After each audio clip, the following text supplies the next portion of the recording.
YTD నియామకం గురించి పొద్దున నాకు తొలివేలుగు రఘు ఫోన్ చేయడం జరిగింది. నేను కూడా పేపర్లో చదివిన. కొంచెం నాకు కూడా ఆశ్చర్యం అనిపించింది. ఇక్కడ యాదాద్రి జిల్లా ఎమ్మెల్యేగా ప్రస్తుతం ఒక మాజీ ఎంపీగా నల్లగొండ జిల్లా ఎమ్మెల్సీగా ఇంత సీనియర్గా ఉన్న నన్ను కూడా ఒకసారి నన్ను ఆ విషయంలో సంప్రదించలేదని బాధ అనిపించింది నాకు. ఇదంతా వాళ్ళ వ్యవహారాల శైలి నాకు నచ్చట్లేదు. వీళ్ళు ఎట్లా చేస్తున్నారు, కనీసం నన్ను అడగాలి కదా, కనీసం మెంబర్లనన్నా మునుగోడు నియోజకవర్గం నుంచి ఎవరికో ఇచ్చిండ్రు, నాకు ఆ సమాచారం కూడా లేదు. అంటే ఇది వాళ్ళు కాంగ్రెస్ పార్టీ ఎమ్మెల్యేలో ఉన్న దగ్గర యాదాద్రి జిల్లాకు సంబంధించిన కనీసం వాళ్ళ ఆలోచన మేరకు ఏదన్నా అర్హులైన వ్యక్తుల్ని మెంబర్లుగా పెడితే బాగుండేది. కానీ ఇది వన్ సైడ్గా హైదరాబాద్లో కూర్చొని ఇట్లా నిర్ణయం తీసుకోవడం కరెక్ట్ కాదు, ఇది తప్పు. ఇది నేను డెఫినెట్గా పిసిసి ప్రెసిడెంట్ గారికి, AICC general secretary Meenakshi Natarajan గారి దృష్టికి తీసుకెళ్తాం. గదే ఇది ఇదంతా వీళ్ళ వ్యవహార శైలి నచ్చకనే నేను పార్టీకి దూరంగా ఉంటున్నా.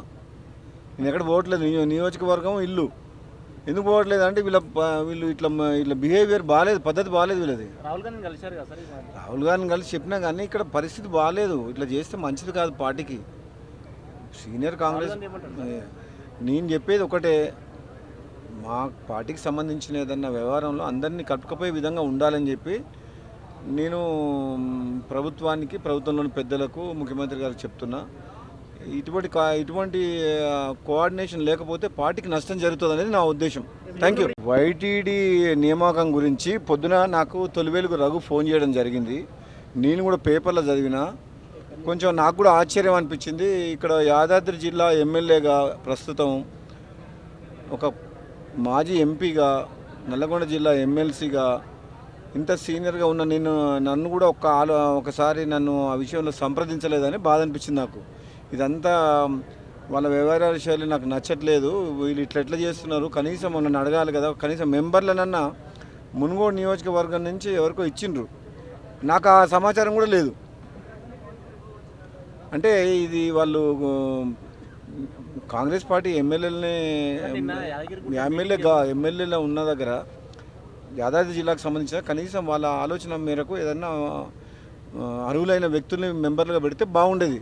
కానీ ఇది వన్ సైడ్గా హైదరాబాద్లో కూర్చొని ఇట్లా నిర్ణయం తీసుకోవడం కరెక్ట్ కాదు, ఇది తప్పు. ఇది నేను డెఫినెట్గా పిసిసి ప్రెసిడెంట్ గారికి, AICC general secretary Meenakshi Natarajan గారి దృష్టికి తీసుకెళ్తాం.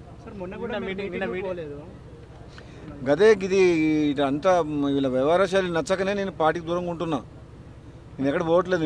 నియోజకవర్గం ఇల్లు ఎందుకు పోవట్లేదు అంటే వీళ్ళు ఇట్లా బిహేవియర్ బాగాలేదు, పద్ధతి బాగాలేదు వీళ్ళది. రాహుల్ గారిని కలిసి చెప్పినా కానీ ఇక్కడ పరిస్థితి బాగాలేదు. ఇట్లా చేస్తే మంచిది కాదు పార్టీకి.